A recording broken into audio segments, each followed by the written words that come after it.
Ay nako, sobrang init. Grabe. Tas kahapon, walang kuryente. At nung isang araw, ang tubig dito, brown. Kaloka. Ay nako, buti na lamang at maiiwanan natin ang lahat ng ito sa loob ng isang buwan.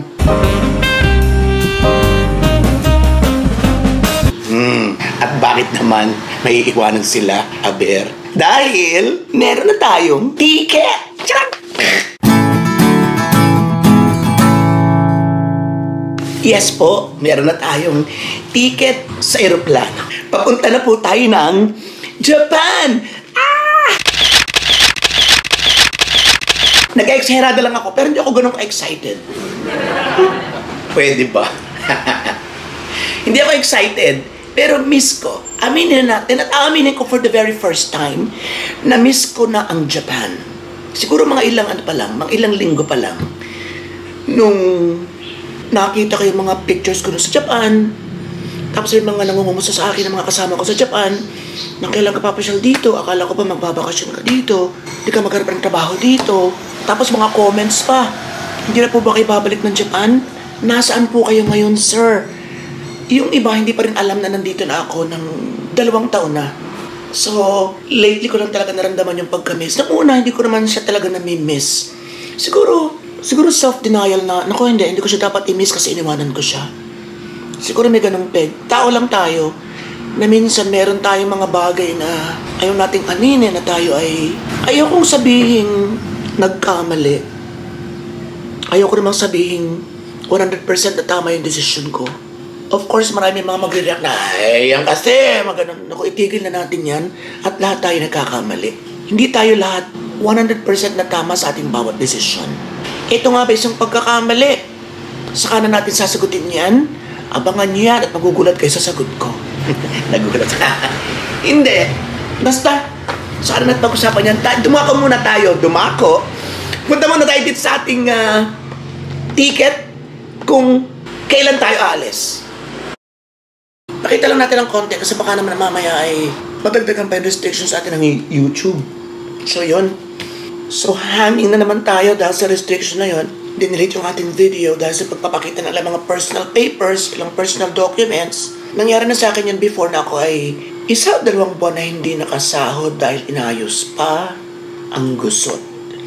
Sana naman hindi. Wala pang natatanggap email so far pero inihanda ko na yung sarili ko na in case, ay di, yun. 3 buwan tayong walang, ayun. Bahala na. So, ang alis po natin ay October 17 sa Haneda Airport. Bakit Haneda? Yan ang una natin sagutin. Bakit Haneda at hindi ang Narita na nakasanayan ng napakaraming Pinoy travelers sa loob ng maraming panahon, maraming taon. Nung una talaga ayoko mag-Haneda, pero nung sinabi na mas malapit ito, mainipin kasi ako sa biyahe. So the more na malapit, the more na mabilis, the more na gusto ko. Except yung talagang mabilis yung takbo ng sasakyan, kagaya doon. Talagang pinipigil ako. Ako, hayaan ng malate tayo, hayaan ng mabagal tayo, basta huwag nyo lang bibilisan. Pero kung mga trend lang naman, di wala ka ng control dyan. So yun, gusto ko yung mabilis sa biyahe. Mula sa Fujisawa City by train, papunta sa Haneda. And at the same time, mas malapit ang Haneda sa aking pagkakaalam, ayon sa aking investigasyon na personal, ay mas malapit ang kanyang hindi sinasabi ng detalyado sa mga flight bookings na nakikita natin, pero basically, sa Google Map, mas malapit siya. Another reason is that mas organisado pagdating sa mga walang sasakyan. Sa Narita naman, pwede ka na rin dumiretso ng tren. Pero sa Narita, sa Haneda, paglabas mo pa lang, may maayos ng pila ng bus na kumaga sa atin ay Batangas, Lucena, Laguna, Pampanga, mga ganun. So, hahanapin mo na lang ang bus na sasakayan mo. Yun, malinis, maganda. Kaya, pinilit ko talaga mag-Haneda. Kahit ang ating schedule ay hindi rin kagandahan. Because gusto ko sanang dumating sa Japan ng tanghali para makapag-vlog tayo ng ayos, ng dire-diretso. Ang mangyayari nito, pagod na, antok na, Ang susundo pa sa akin, siyempre, ayoko rin mang maabala at mapuyat dahil may mga trabaho kinabukasan. So yun pong October 17, mamaya ako sasagutin na kung bakit October ang napili natin. October 17 ay parang Thursday. Tingnan natin ha.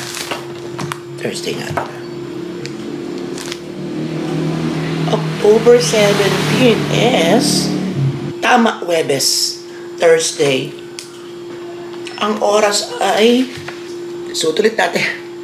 Ang dating ko sa Japan ay alas 12 ng gabi. Dito sa ticket, alas 11:59. So, ni-round off na lang natin sa alas 12. Ang alis ko sa Pilipinas ay alas 6:55 ng gabi. Ito kasi yung pinakamura. At dito na rin papasok yung sinabi ko kanina, sasagutin natin kung bakit October. Kasi ito yung mura. Dito ako nakakita ng mura. Mahal ng November, December. So more or less, ang gastos ko rito kasama ang travel tax at kasama pa yung insurance kasi po may pamangkin ako na laging nag-abroad o laging nagtutour sa labas ng bansa ay kumuha siya ng insurance para ano man ang mangyari sa bansang pupuntahan, medyo secured ka. And napakamura lang, sabi sa akin parang 1,000 or 1,000 plus. Sa kabuuan ng aking biyahe, sagot na yun. Buksan natin ang ilaw. Ba't walang ilaw? Walang ilaw, nabagsak yata. Okay, so yun. Ang init. Ay, sobrang init.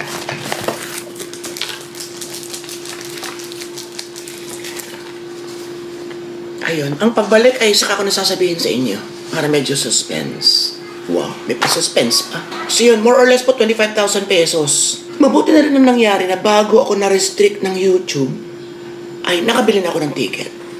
So, baon na lang ang ating iisipin, ang ating poproblemahin.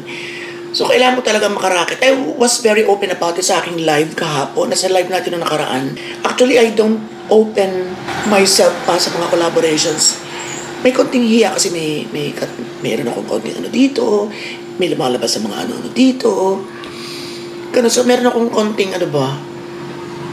lack of self-confidence dahil sa baka mukha akong may sakit or baka makita nila yung may konti akong dito, baka mag-ear or magdire, mga ganun.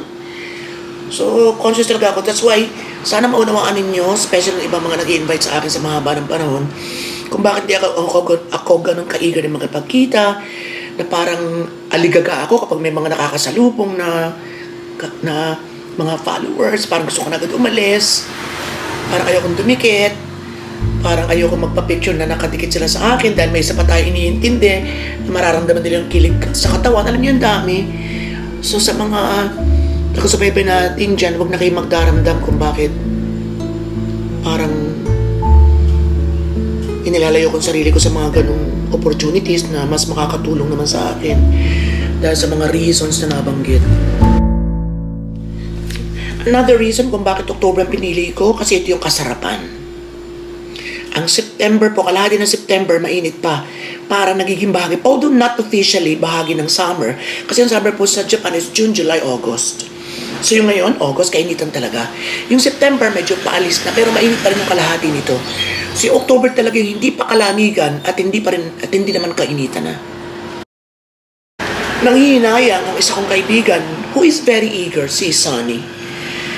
Very eager na tulungan din ako na makapagtrabaho ulit doon as a teacher. Kasi nagtuturo siya doon. Ako kasi hindi pa masyadong eager talaga months ago. Pero ngayon okay na. Na kung may makikita ron, kasi I found my job sa Japan as a tourist. Walang tigil ako ng ka-apply. So nakatsyempo. Hindi ganun ang nangyari. Meron. Kung wala, matagal na ako nakababad sa Pilipinas. And then, kasi nagbakasyon po tayo sa Japan. So, doon tayo naghanap ng trabaho. And then, sa Thailand, ganun din. Nakatsyempo rin lang ako ng trabaho. Pero pumunta ako ron ng wala ring, ang tawag dito, destinasyon. Kundi bahay lang ng kaibigan namin. na walang trabaho ang sigurado. Pero pareho nakachempo, so kung nagawa before, why not now? Di ba? Char. So yun, so sa mga may mga ano dyan, opisina, tindahan, or school na nakakapagsuporta ng working, ay nako. Baka naman, pwede tayo dyan. Kung wala, go back tayo dito.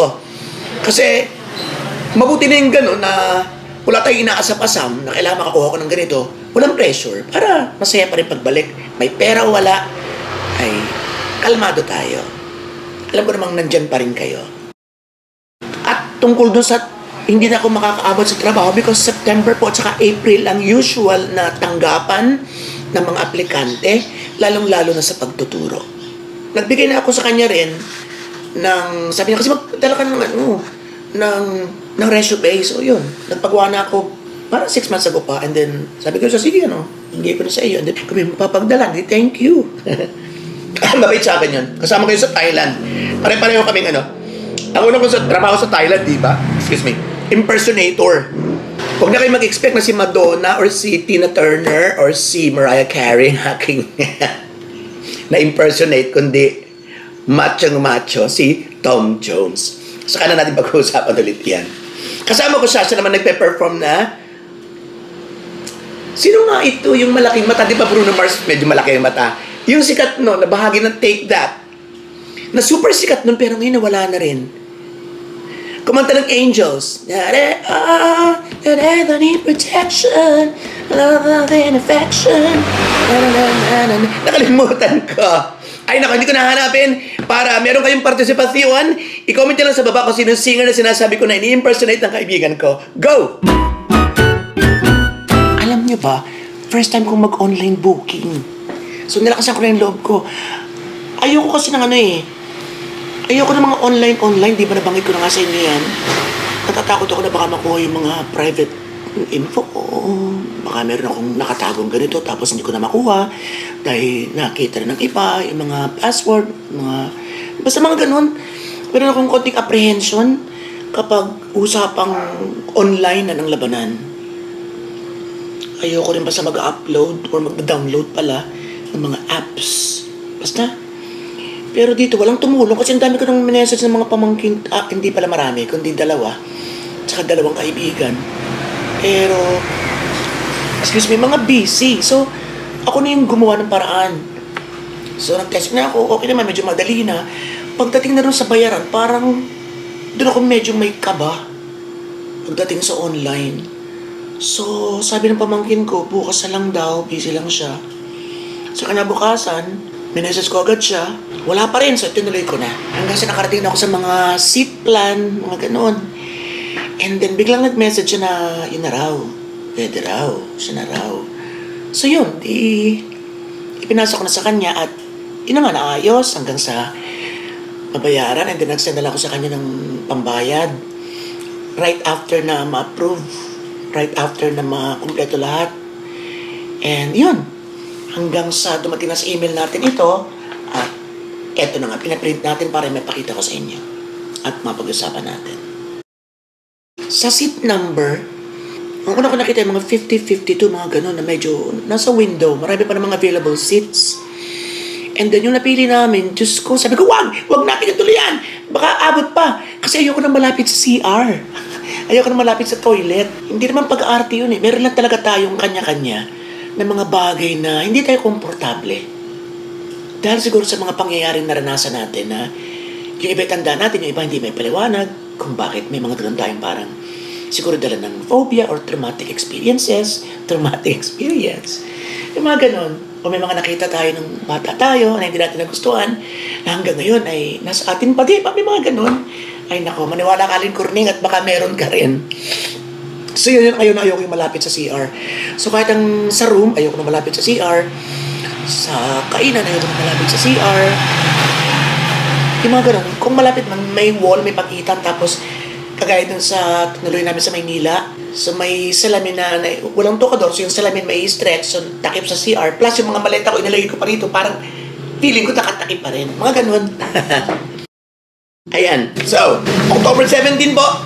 Magkita-kita tayo dyan sa Japan, mga ka-team, mga karubatski, mga katsarang, at mga ka-wet lips. Ayan. Matagal tayo pinaka-wet lips. Kaya, pinaltan ko na ng mga katsarang. Total, mas palimin tayo mag-tsarang. So, kita-kita tayo dyan sa mga taga-Japan, mga katsarang, mga ka-team, mga ka-wet lips, mga karubatski. At kung gusto nyo nang maka-jamming ako sa TikTokan or may plano kayong mag-vlog or any collaboration, bukas po tayo dyan. Mag-message na kayo sa akin dito sa Robotology Facebook at babasahin natin para malaman niyo yung aking collaboration peg in exchange ng ating pagko-collab. Yeah. Alam na this. Once again, kailangan ko kumain. Okay! So, sa susunod na vlog na natin, ko sasabihin kung ano yung mga unang-unang bagay na gagawin ko pagdating sa Japan. Ano yung mga unang-unang kong pupuntahan. At ilang araw tayo dun.